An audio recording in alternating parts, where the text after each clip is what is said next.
Hi, Ida. Thank you so much for being with us this morning. How are you? Very well, thank you, Coco. Thank you for having me. So International Women's Day is coming up very soon, and we think it's a great opportunity to talk about all the wonderful women we work with and their journey and achievements in the wine industry and beyond. So Ida, we want really to know more about you. Could you tell us about you and your current role at Corney Barrow? I've been working at Corney Barrow for 2.5 years now. I'm a fine wine sales executive, and I've been in the role for about a year now. I cut my teeth on the trade team, selling to retailers and other shops. And then I had a very brief stint in the marketing events team, which I loved. And here I am selling fine wine. Amazing. Do you want to tell us a little bit about your experience as a young woman within the wine industry, especially in the fine wine world? It's a pretty male-dominated industry. Majority of my colleagues, they're brilliant, but they all are men mainly. And the majority of my customers are also men. So definitely at the beginning, they were quite confused when I picked up the phone and there was a young woman on the line instead of a man. I think it's exciting, and I think it's definitely more and more women are getting involved in wine buying and just getting interested. So I think it's an exciting time to be in. And throughout your journey, has there been someone who inspired or mentored you, and how did this help you? Definitely. I mean, there are lots of amazing women who have inspired me throughout my life. Probably the first person in the wine trade was Anne-Claude Leflèvre. I had the great honour of working under her in 2013 when she was running Domaine Leflèvre.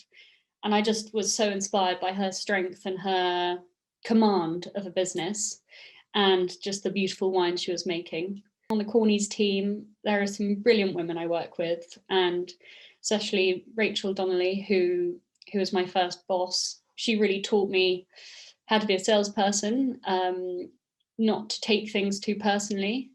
A bit further afield, Madeline Puckett, who set up Wine Folly.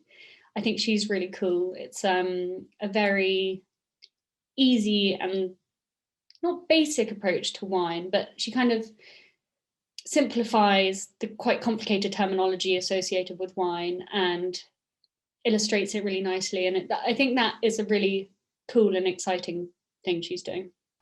You've been doing quite a lot of charity wine tastings this year, especially during lockdown. I'm thinking about Lady Garden Foundation. Do you want to talk a little bit about this? What's the message trying to send out, and why is this important?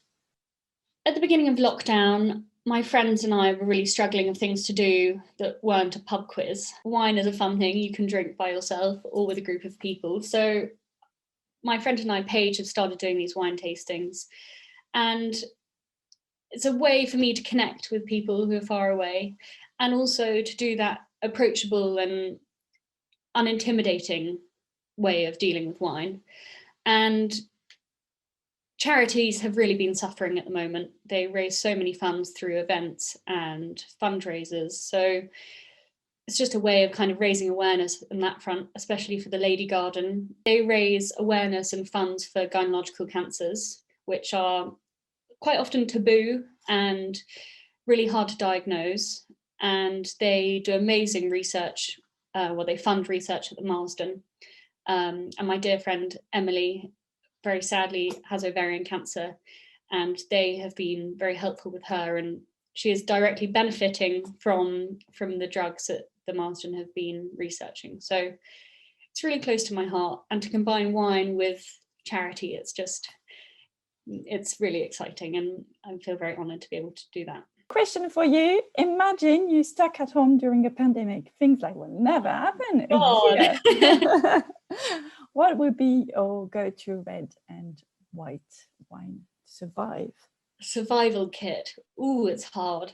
A white wine I've been drinking quite a lot of is the Quinta de Chocopalha Arinto 2019, made by an amazing woman, Sandra, which is a Lisbon white wine. And it's just, you have a sip and it's like you're at the beach having prawns. It's the most amazing journey. It's a little form of escapism. On the red wine, the Barolo by La Tartufaya by Giulia Negri. I'm just so obsessed with it at the moment. It's